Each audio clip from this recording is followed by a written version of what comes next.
Hello, all. Welcome to the next edition of Amnic Cast. Today, we have our guest Sunil Kumar, who is a group CTO of Shiprocket. I got an opportunity to talk to him some time back, and he has very deep and very insightful thought process in terms of tech. And today, we can actually get to know more about his journey and what he has done in terms of scaling up systems, migration, architecture best practices, cost optimization, and observability. Welcome, Sunil. Thanks, Satya. Thanks a lot for having me here, and feel really excited to talk about my journey till now. And it has been 22 years for me in the industry, and I started way back in 2001 when I graduated fresh out of college. Early days were spent at Oracle, so typical enterprise grade systems working across multiple continents.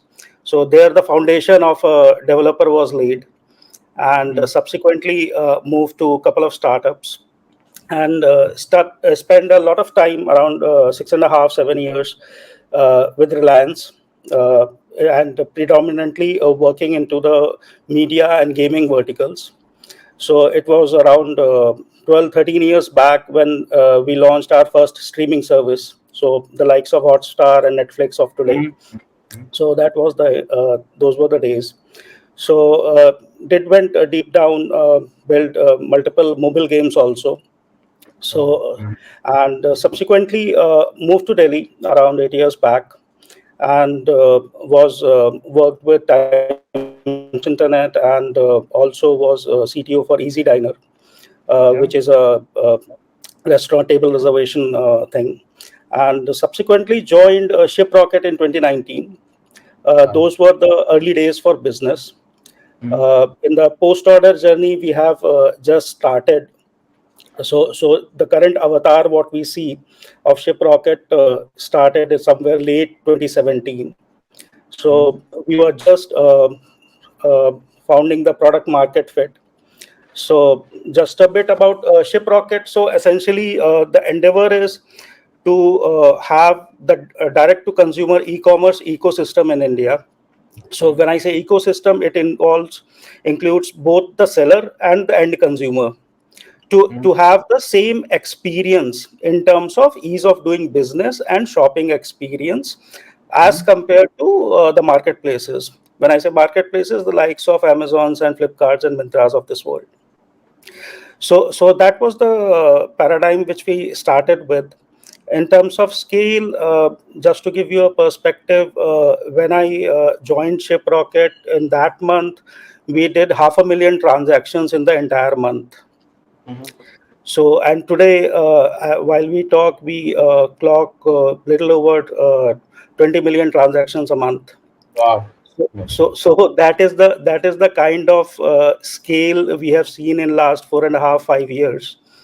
And in terms of team size, when I joined, it was a roughly 150 member company with a tech team of around 25, 30 people.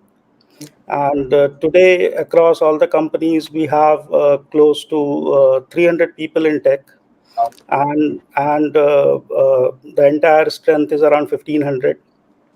So it has been a very learning experience in terms of what we have seen from a business point of view, and which has trickled down to tech, because we being a matrix function and the lowest common denominator, so you are always under heat.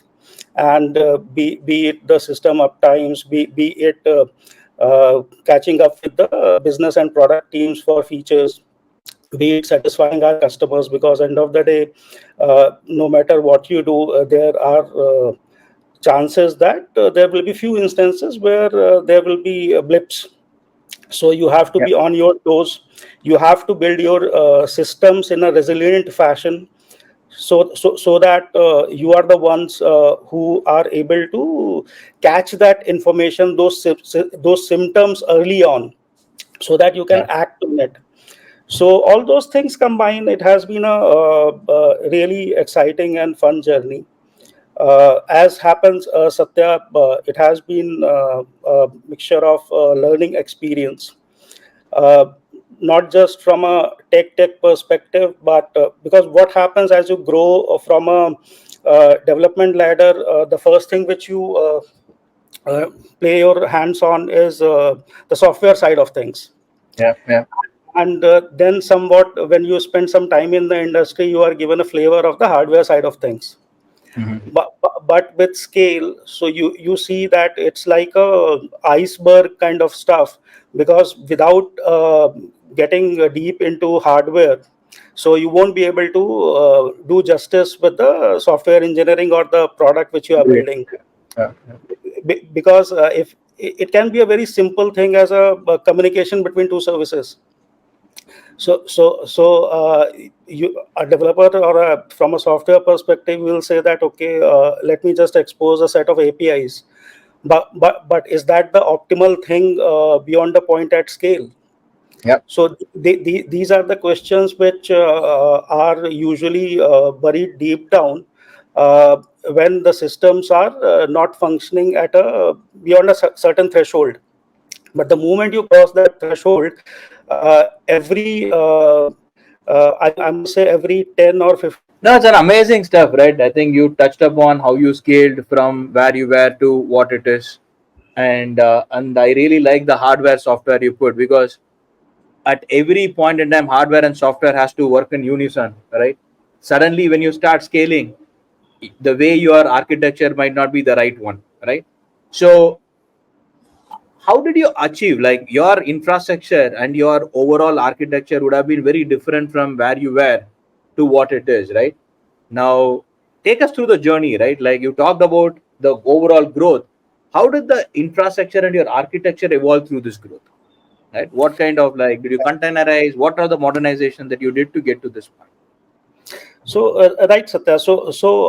I mean, if I go back 4 5 years down the line earlier, so it was a typical startup point where you are finding the feet in terms of product market fit.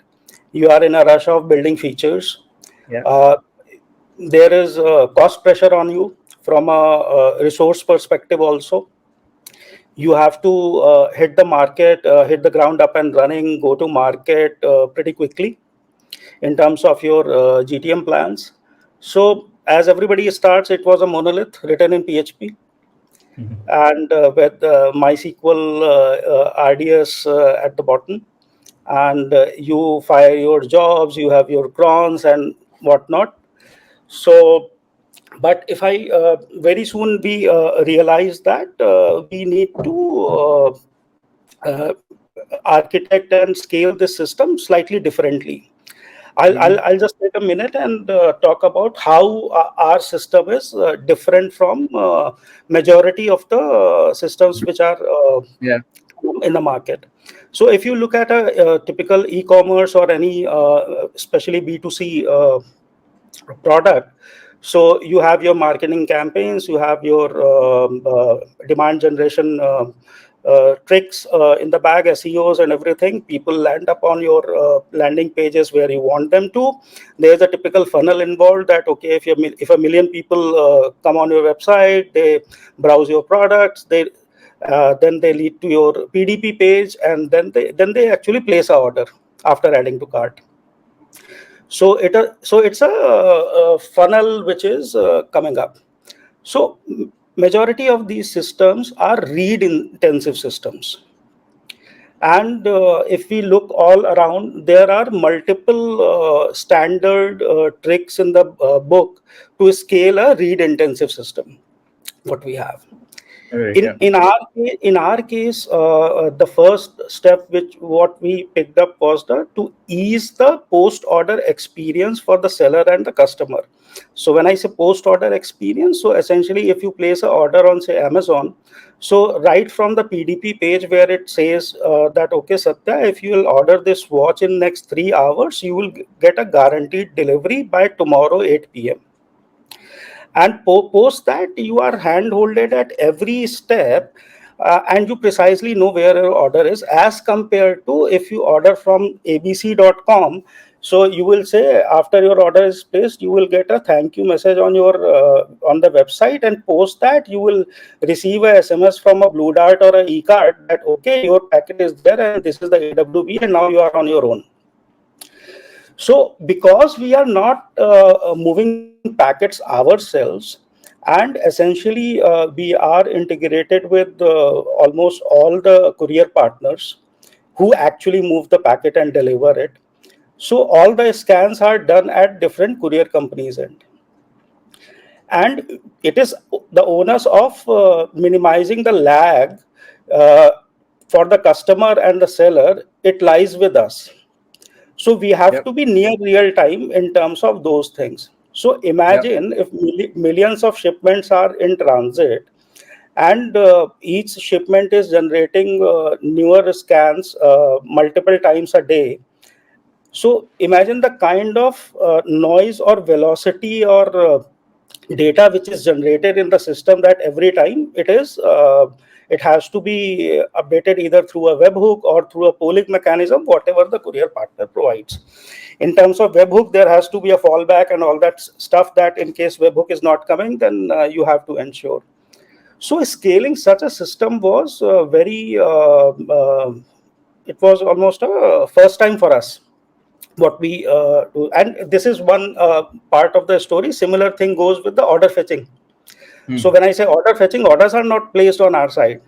So either the orders are placed on multiple channels, Shopify, WooCommerce, and all, or they can use their own OMS systems, and we get the orders from the OMS systems. So the challenge was we have to revisit the entire solutioning bit. So one obvious thing, if I take the tracking use case forward, so it was that okay, one thing was clear cut, that okay, we have to carve it out as a separate microservice. So separate microservice is okay, but then how will that communicate with the main system in terms of two aspects? One, which AWB to track, because the primary available number is in the main system.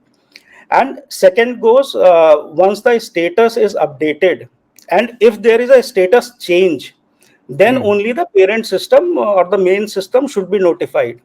This was Correct. Yeah. to minimize the number of writes. So the system has to be made a little intelligent enough.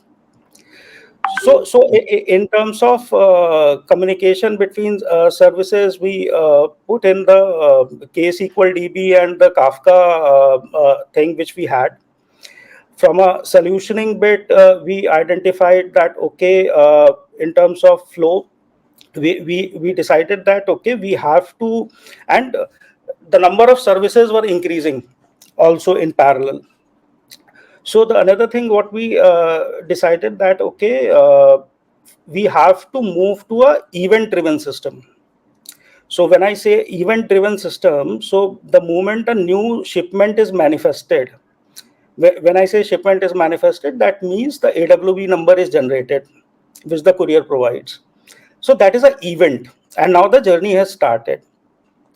So that event has to flow through the consuming system service, which is doing the tracking. And once the status is changed, that information has to go to the communication service. So that the communication can be sent to Sathya that okay, Sathya, now your shipment is out for delivery. Yep. So multiple such use cases are there. So at a hardware level, for that particular event management, which has to be done, a proper solutioning was envisaged using KSQL and Kafka connectors. The bin logs proved handy at this point in time to identify which are the things. Because we use Redis as a cache and as a in-memory DB both extensively. So a solution was put in place in order to flush the Redis keys also, because at times what happens, you have to when you are using it as a in-memory DB, you have to ensure that okay, as soon as the system state changes, you are not notified, and the keys are updated accordingly, or they are flushed. So that mesh architecture was put in place. And as what happened currently, if I talk about, and in terms of the tech stack, if I say, so today also around little over half the system is in PHP, but we started using Golang extensively. Okay. Mm. So due to obvious reasons, what we have: low memory footprint, easy to understand, easy to do. And then the multi philosophy was primarily basis three steps. One, whatever we build is hooked onto the event driven architecture, so that every service is just has to worry about whatever events it produces, and what it has to do on the consuming events. So both producer and consumer, that is one was there. Second was the communication bridge between multiple services, that was envisaged. And the third thing was which was envisaged, was to have multiple caching layers in between, be it a write through cache or a read only cache. All those things were put into place. And finally the endeavor was to have conceptualized, because honestly, if I personally believe if we go for a truly microservices architecture, beyond a point it becomes very difficult to manage, both from a software and a hardware perspective. Yeah. So we consciously adopted a middle path. So if I talk about the Shiprocket core system currently, so we have close to 20 odd services, or subsystems, as we call it, running, which are autonomous and self-complete within themselves. Yeah. Mm. And one more thing which we realized during the journey is which is a very typical concept, is the concept of vertical sharding. So that we produce, because if I talk about this tracking thing only, so there are multiple inputs which we get from the courier company, which is essentially a meta information, not the actual transactional information. Mm. Mm. So we have to shard the primary shipment and orders table.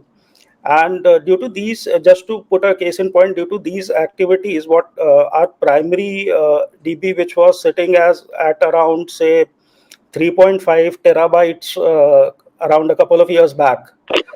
So today it is at around 2.2 or 2.3 TB.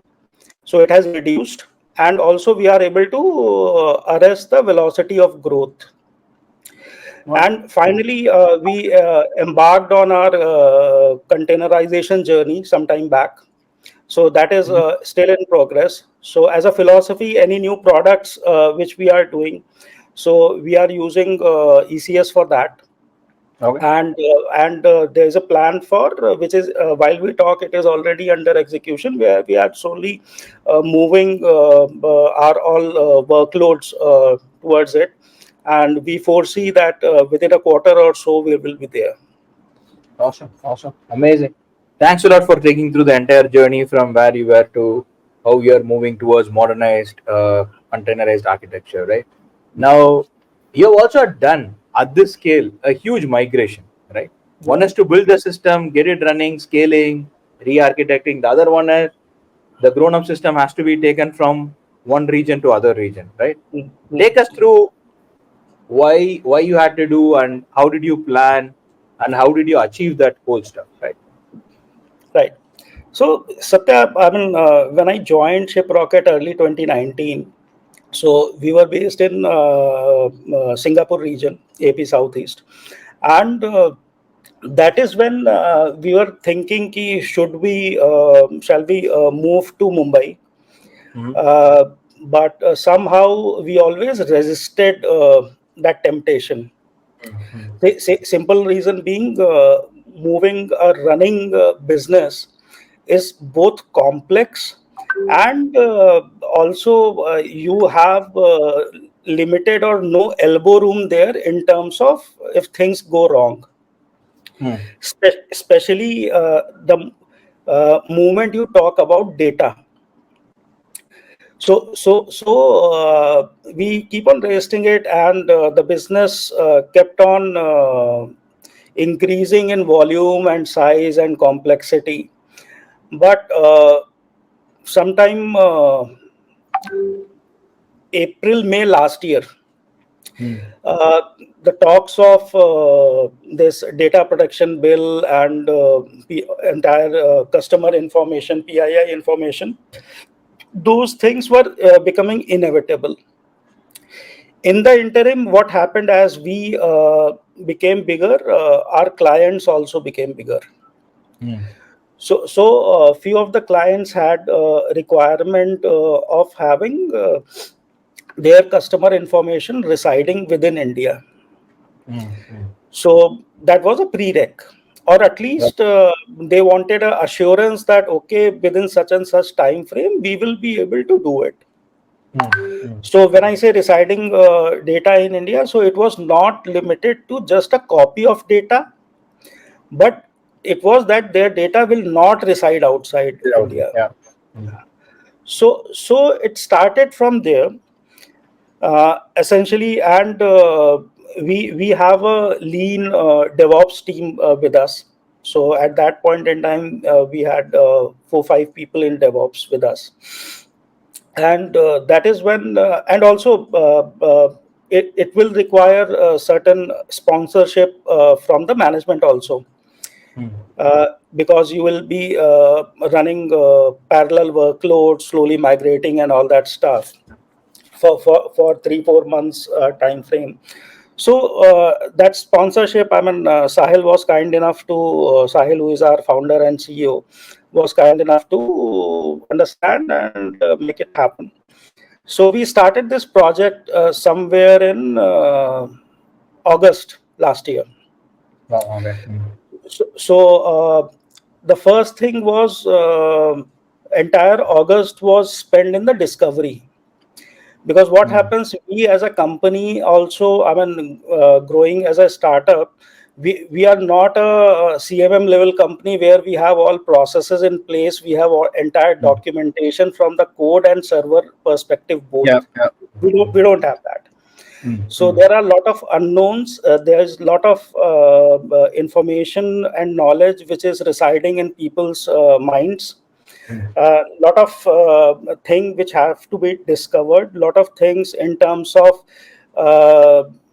absolute URLs and all that stuff is lying in the code. So that discovery was very critical and thorough in terms of what are the different EC2 instances, what are the RDSs, what are the S3 buckets, which are there, what exists in our job servers, what are the different rules which are configured in terms of there are certain processes which batch processes which run into off hours. So for instance, we have to remit money to our sellers, which runs up post midnight every day. So all those things, that discovery played a critical part. And one key learning came from this exercise, that whenever we embark on any of the such exercise, we should take a pause, do a thorough job on discovery, and it will involve not just the people from the infrastructure team, but also people from the engineering team, and also people from the product and business sides. Because what we learned, a lot of use cases which were pointed from the product teams and even the business and the ops team, in way of that, okay, in this particular process you have highlighted this things, but maybe these couple of things you also need to take care of. Yeah. So post discovery, the other thing is, we bifurcated the entire exercise into small building blocks.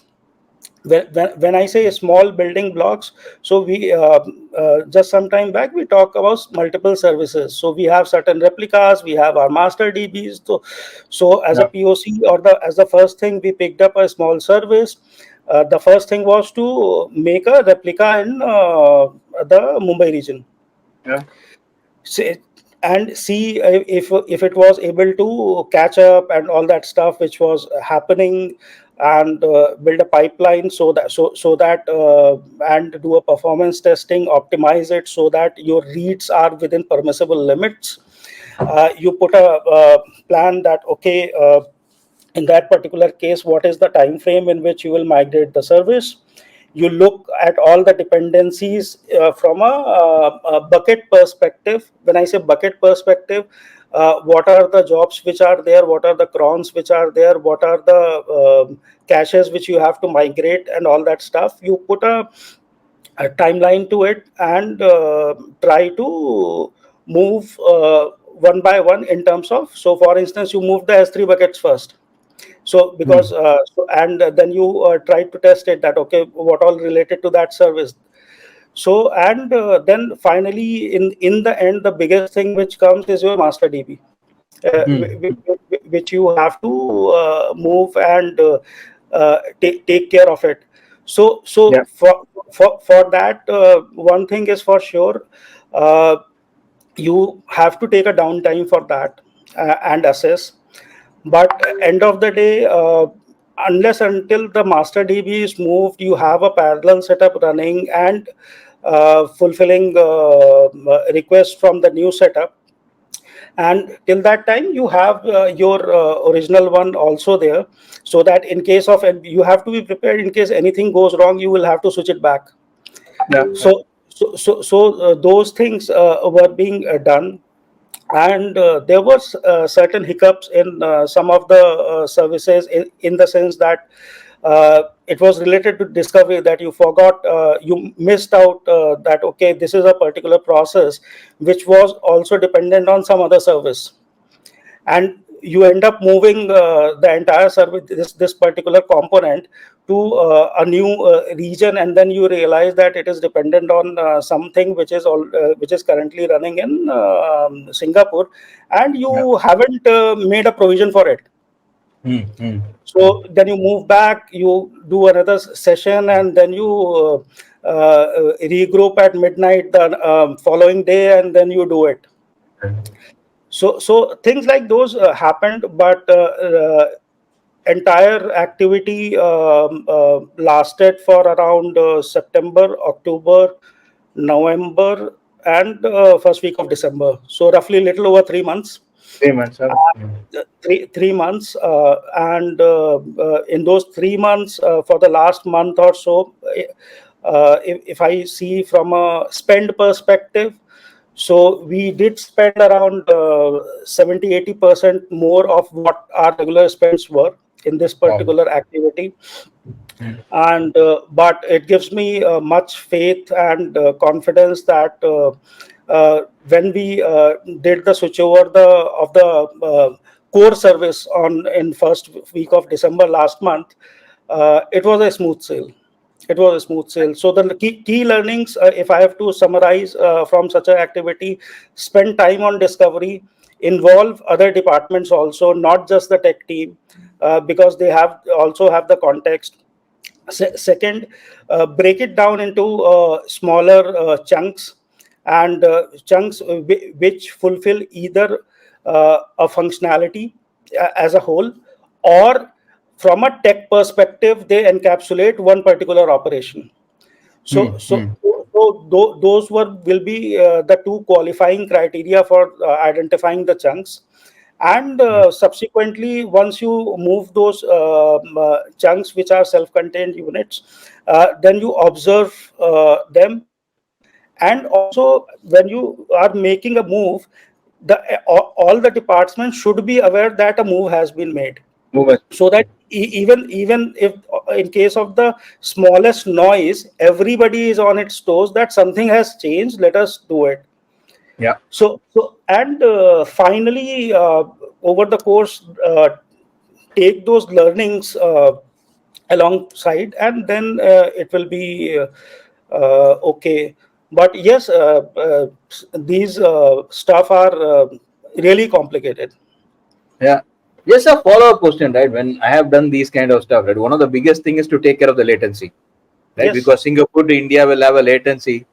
How did you handle that, right? Because some services are here, some services are in Singapore, right? Is that because you had an event-driven system, or how does service-to-service latency actually happen? So essentially, the thing was, we continued to, as I said, we have a event-driven architecture, Yeah. which is in place, and we ensured that we have replicas without lag in both the regions. Got it. So, Got it. so, so service to service communication was not happening through a API or other mechanism in terms of hits. It was happening through bin logs through a slave, bin logs through instance, which was in that particular region. So, but yes, the challenge which was to ensure that there is no lag or limited lag Correct. Yeah. in that replica. So that exercise in terms of optimizing that, in terms of what will be the instance type, what will be the IOPS and all that stuff, that took some time initially. But once you did it for one or two things, it was slightly okay. Amazing. Amazing. I think now that you touched upon like how you migrated and the cost increased by a decent amount, why don't you give us tips on how did you optimize those costs as well, right? I think you have done enough optimizations of cloud cost, right? Take us through in terms of how did you do those things? Right, Satya. So what happens as you grow up? You have There are two, three things which you have to be mindful of.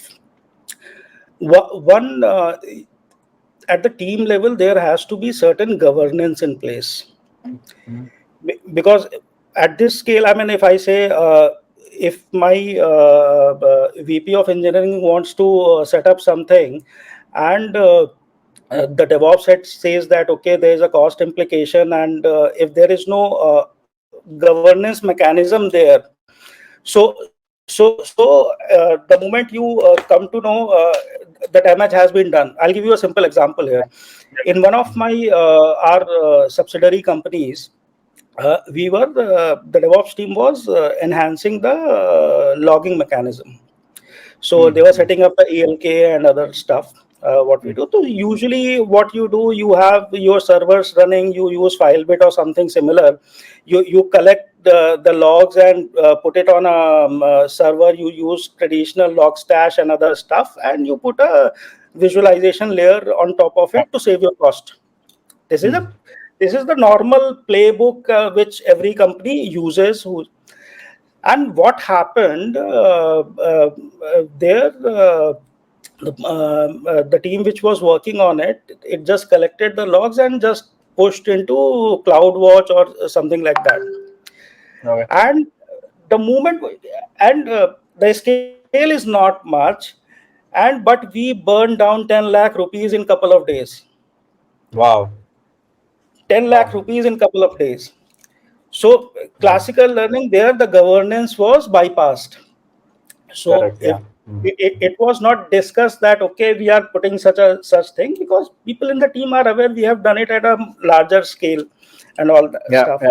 Yeah. Yeah. So why I gave this example, this has happened with me last week only, despite Oh, okay. doing this for Doing so all much of these. Oh, doing all okay. these things. Mhm. So that governance part is very critical. Second thing is, we have to have a view in terms of what all the consumption numbers are. We may use a tool, or we may have a mechanism where we have those thresholds defined. uh, so essentially, it's a typical standard fitment that you provision for the peak, but you keep a eye on your non-peak hours also, that how to do about it. And in terms of also how the business numbers are okay. So I'll give you a simple example in terms of business numbers. So in our business, primarily if I talk about the shipping business, the peak traffic lies from 11 to 1. Mm-hmm. So that is where the entire activity happens. So Yeah. so if in case there is some sale or any other stuff which is happening, so at this scale, the sellers and even our fulfillment partners, they are able to have that it staggered over a time, so that the same resources are used. Mm-hmm. So, but you need to have that visibility in terms of what all instance, be it your storage, be it compute, be it your communication channels, in terms of what is the quantum which you are using and what is the headroom which you want to provision for. Mm-hmm. That is one thing. And second, one thing which is evident is essentially you should be absolutely sure that you will not scale your singular workloads beyond a certain threshold. So for instance, if you are running a simple RDS instance, or say on say R5 4x large instance, and if you are feeling that your R5 4x large instance is not able to take it up, then it is time to revisit your architecture and see that how you can bifurcate it in Mm-hmm. in, in terms of components. And same philosophy goes for all the building blocks, be it your caching infrastructure, be it your EC2 instances. uh, we use spots a lot. Nice. We use spots a lot. Uh, Spotinist is the thing which we use, and we use it extensively, and all the people should use it. A lot of cost arbitrage is get we get into it. uh, have an eye on your on demand instances. Use RIs or saving plans to the maximum extent. And in order to achieve that, you have to have a hand on your business sizing. So unless you will have a hand on your business sizing, you won't be able to make use of it.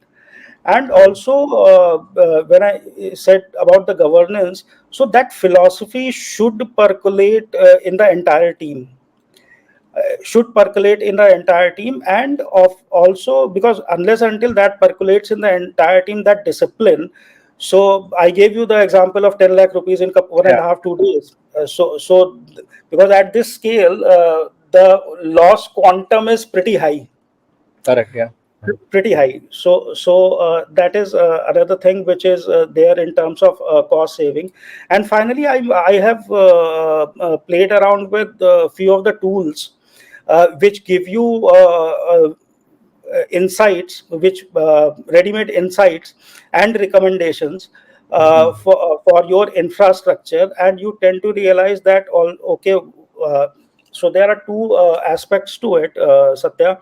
One, what you do with your inference in terms of your own knowledge, your own judgment, your own Yeah. gut feel. That okay, if I have at peak, say, my any of the instances peak going at 60-70% of CPU, I have uh, decent enough headroom left with it. Yeah. But because these tools are built on top of underlying decision making and the data which they are fed to, so they are able to, you come to know that okay, there can be an instance where still you have over provisioned, you don't need to. Correct. Yeah. so Yeah. so so so, so and there are multiple tools like those which are in the market. And because what happens, you keep on provisioning new workloads, new product based infrastructure, so it has to be a continuous exercise. it it Correct. it it is very similar to our security posture, that Yeah. it can't be a point in time, it has to be a continuous, it has to be built in your pipeline on your scheme of things. Correct. Yeah. Yeah. So those are the stuff which Satya, I think we have to keep in mind. And yes, as a custodian of the tech infrastructure, we have to question each and every dollar which we spend extra. So for instance, if my monthly spend is X dollars, and if my business has grown by say 10% month on month, my infra cost can't grow 10% month on month. Correct. Yeah. It can't be linear. It Mm, cannot mm. be. Yep. And discipline has to move outside the tech teams also. So for instance, if the product or the business team has conceptualized a particular product, and it is, so end of the day everything which is conceptualized consumes resources. So that is the money, and that sensitivity has to be propagated to other verticals also, that okay, so for instance, if my CEO thinks about something, and it says that okay, and it costs say $10,000 a month to run that infrastructure, so that is some Mm. serious amount of money. Yep. So he needs to be told that okay, your PNL will take a hit of those X amount of dollars, so you Yep. better be so it's a combined effort, but it's very similar to driving on a single lane highway in the night. You have to always keep your eyes on the road. I, very nice, very nice.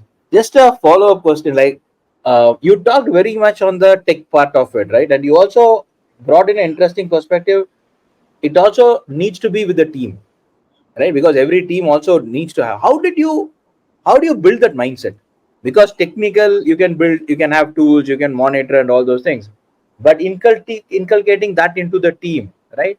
Uh, did you do anything like? What are your secret sauce in terms of getting that done? Satya, it is you just picked it up. It is just a continuous endeavor or Hmm. effort which one has to do, and it holds true for our team in terms of tech and infrastructure teams also, and also it holds true for the business and the product teams also. But Hmm. what I have seen, if you indulge into discussion with people with data, Hmm. Hmm. Hmm. and especially retrospective data.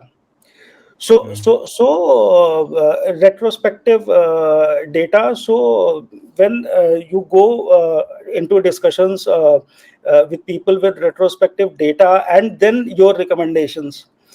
So what happens? Oh, and you will have to do it multiple times. You'll Hmm. have to do it multiple times. Then what happens in the system?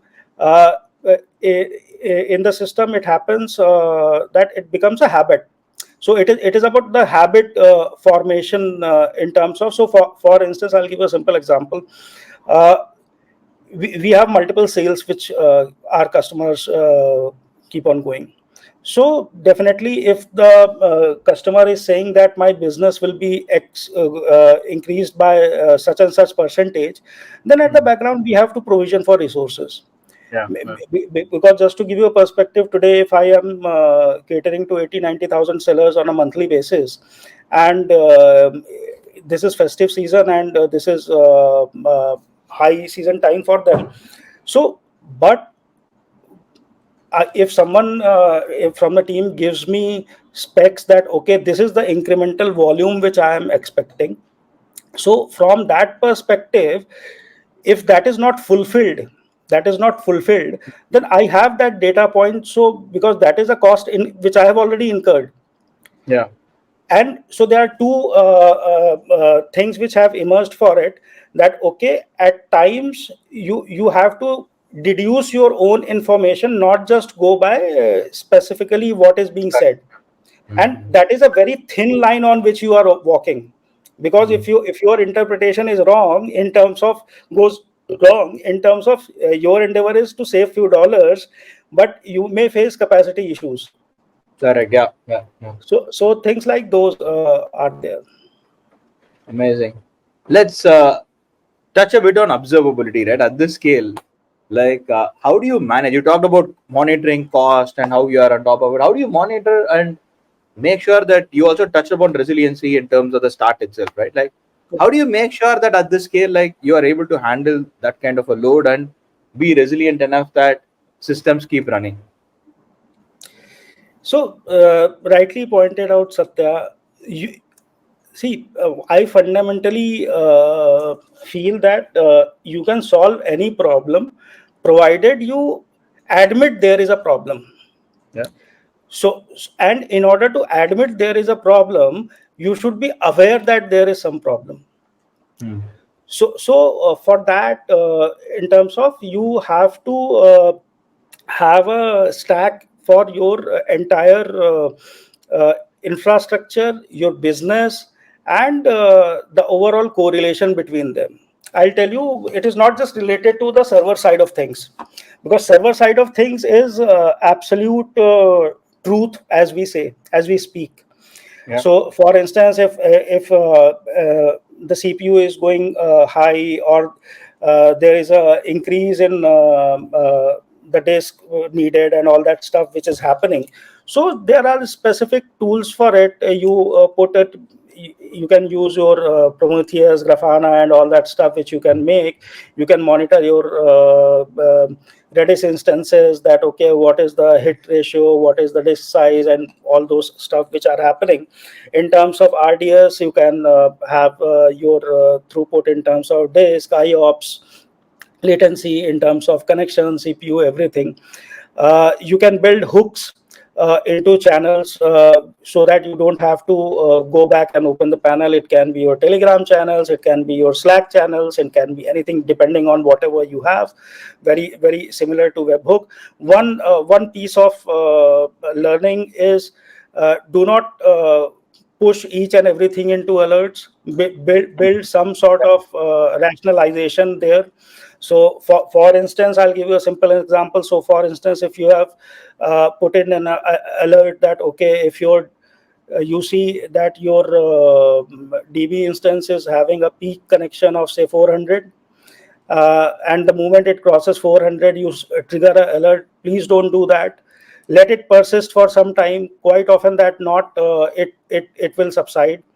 uh, and but if it is building on that, build those intelligence levels in Hmm. your alerting mechanism. Because as the infrastructure increases, both in width and depth, a lot of such things are there, come into picture.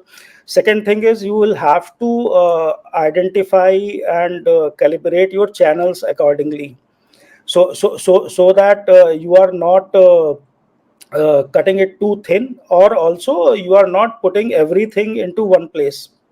Hmm. The second thing, this is for the technical aspect of it, but the second thing which is pretty important is to have a observability built from a business standpoint also. When I say business standpoint, it is essentially the business numbers. So for example, if I have Shopify as a channel with me, and essentially if on a daily basis the connection rate is X channels per hour, so that is a metric which I should track.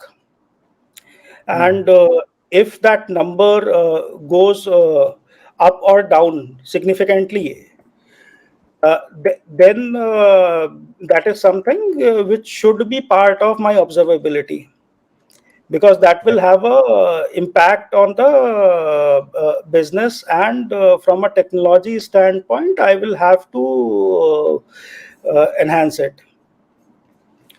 So it will be a mix of both tech observability and business insights, which in tandem do help us. अरे, क्या हो Oh, गया? all right. I think there is an error. I think in the network. I think our host Sathya Narayanan is Vishwa? out for a while now. Sir, can you hear me? Yes, I can hear you, Vishwas. So I think I think there was a network glitch from his side because of course there was a problem in this network, right? So I think that's the thing. I think you can take the questions from the Yeah. comment section here. So I'll just share my screen so that it will be more visible. So Simran Arora is saying that he's one of the best FinOps practitioners that we have. how do you make sure that engineers responsible for the cost? This seems like very difficult for me personally. So how do you take care of this question? Simar, essentially, it is a tough nut to crack, and it holds true for both the DevOps engineers and your application engineers. So essentially, from the DevOps engineer side, when I gave the example of those 10 lakh rupees lost in a couple of days, so it is always better to share those experiences and make them sensitize about such issues. That okay, what are the best practices? What are the things which we have to take care of? Maybe it can be as simple as that. If you are cleaning up one of the S3 buckets and if you have versioning enabled, you will incur substantial amount of costs there. So things like those. From an application engineer perspective, you have to continuously work on that environment where if anything is architectured, so it will have a impact on the underlying infrastructure. So the sooner the software engineers realize that okay, whatever they are writing needs a physical machine somewhere sitting to execute that instruction set, what we used to learn in our compiler courses and other stuff. So that sensitivity is needed. So and along with examples, as I said about the data thing, so if we talk to them with data, that becomes a habit. But yes, it has to be continuously emphasized. Cool. Thanks a lot, Sunil. Sorry, actually, we are talking about hardware, software, how things work, and my Chrome just hung.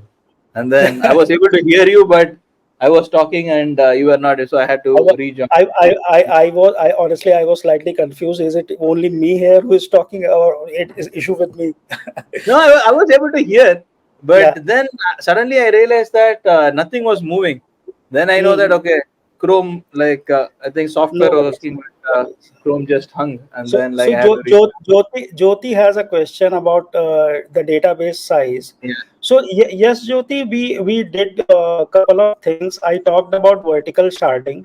So the metadata information was moved to another database, and also the thing was archival policies were in place. But more than the archival policies, we identified the active result set which was to be stored in multiple workflows, and post that we put on automated mechanism where that data was moved to S3. So I'll give you a simple example, okay, taking ahead the tracking thing. So if I usually we track shipments, I think after till 7 days or 15 days post the terminal status is reached, and we maintain that in active DB for next 90 days. And post that we will need it only in case there is certain dispute or any other thing, because for reporting purposes that data has already moved to my data lake and data warehouse, so I don't need it in my transactional DB. So in order to have that transactional thing, we have automated stuff which beyond the certain time window, it moves that data to S3. And in case, so for instance, if say after 100 days some conflict or some query comes, we have mechanisms where we can easily retrieve that basis the lookup key. So that was how we are able to reduce the size of the transactional DB, and also have a check on the velocity of growth also. Hey, thanks a lot, Sunil. Yeah. So I think we have come to almost the end of it. So why don't you probably summarize and give top three things that you feel companies that are scaling up, right, should keep in their mind in their journey? Yeah. So essentially, Satya, see, Rome was not built in a day, Mhm. and nothing is perfect. So the thing is, you have to grow and reflect on how things are being built, things are being made, And from a holistic perspective, when I say holistic perspective, as I mentioned today also, there are certain components which are part of a monolith in the company. So if you ask me as an engineer, is it needed? I'll say it's not needed, and you should do it, get away with it from the first instance. Yeah. And trust me, similar will be the case for my SD1 or SD2 who is working on that code base. Mm.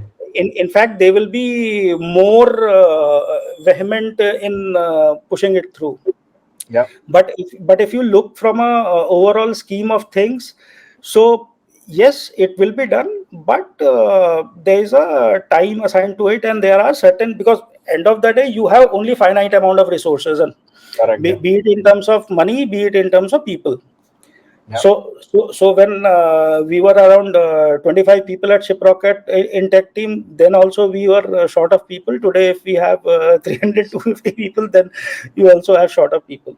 So we have to understand that, okay, this is the reality. But at the same time, you have things documented as per the plan, uh, that from a tech perspective, what all has to be done, because end of the day what happens, irrespective of what a organization is up to. See, we are a business first organization. Let's admit that we are not in the business of selling software products.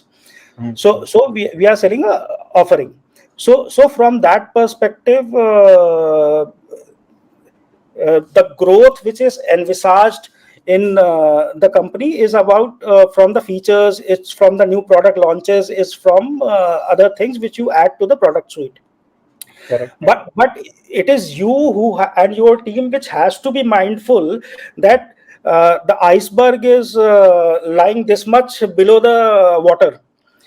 So hence you have to prioritize, and you have to share that plan and priority with your team members, and so that we are able to take care of stuff as and when required, and are able to preempt any stress in the system, so as to say.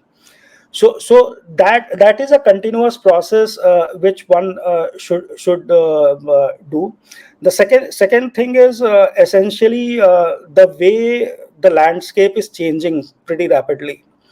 The velocity of change, if I look back couple of decades, was never so swift and high as it is today. Mm. So the biggest challenge which one has to overcome is to inculcate that habit of absorbing things from the external environment also within the team. When I Correct. Yeah. when I say external environment, it can be reading, it can be meeting people, it can be hearing to podcasts, it can be to experimenting by yourself. so Got it. so that is pretty much needed. And the final thing which has given dividends is essentially uh, where are we heading as a company, where are we heading as a business, where are we heading as an industry. So if in our particular case, if we just started in the post order fulfillment space, shipment aggregation space, today we are moving up the ladder in multiple different things. So that understanding is with the team. If that understanding is with the team till the last person standing, then he or she will think over it and contribute in a meaningful fashion, uh, be it developing, writing piece of code, or provisioning servers. So these are the few things, Satya, which we are doing. And what I have learned, there is no silver bullet here. There is no proven template. It is very similar to saying that, okay, whenever a new movie is released, you are not sure whether it will be a hit or a flop. You Mhm. you you take the best script, you take the best actors, you take the best directors, and you try the best of the editing and see that if customers like, audience like it. Similar is the case. You keep on doing things, and whatever works for you, you amplify it. Whatever doesn't work for you, you reflect upon it, you make changes, be it from a infra perspective, architecture perspective, or people perspective. Awesome, awesome, Sunil. I think touched upon various aspects from how do you scale a company to talking about the business context, not just the business but also the industry context, right? Which is very important in terms of where the industry is heading. I think amazing to actually have this conversation. Thanks a lot for being part of this. Thanks, Satya. Thanks. Thank you so much to you and Amnic for hosting me. I'm really happy to share my learnings, and trust me, guys. It's a journey, and it's and you keep on augmenting and learning stuff every day. Thanks again. Thank you. Thank you.